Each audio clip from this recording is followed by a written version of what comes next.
энэ ипотекийн зээлийн үйл ажиллагааг иргэдийн нуруунд дээр байгаа тэр хүүгийн дарамтыг чөлөөлөх, 2% чөлөөлөх асуудлаас татгалзах одоо шалтгаан болгож энийг инфляцийг үлдээх шалтгаан болно гэж одоо үзэх нь бол ямар ч боломжгүй үндэслэхгүй асуудал гэдгийг хаана ойлгох хэрэгтэй. Цаана энэ ч одоо 110 мянган айл өрхий ирэх ашиг шүү дээ.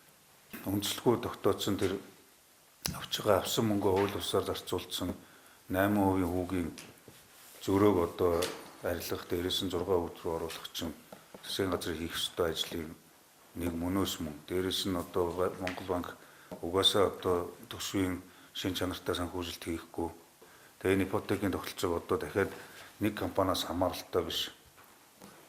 Нийт банк санхүүгийн байгууллагуудыг оруулаад ижил тэнцүү одоо хөв оролцоотой болгоод ингээд явах юм бол энэ өөрөө хүртээмжийг нэмэгдүүлэх, санхүүжилтийн их усүрийг нэмэгдүүлэх, орон сууцчлалтыг энэ чинь зүгээр нэг одоо засгийн газар Монгол банк хэрэгжүүлсэн төсөл биш шүү дээ. Агаарын хөрдлийг бууруулах, амжиргааг дээшлүүлэх, ядуурлыг багасгах хүрээнд хийсэн төсөл хэрэгжүүлсэн хөтөлбөр.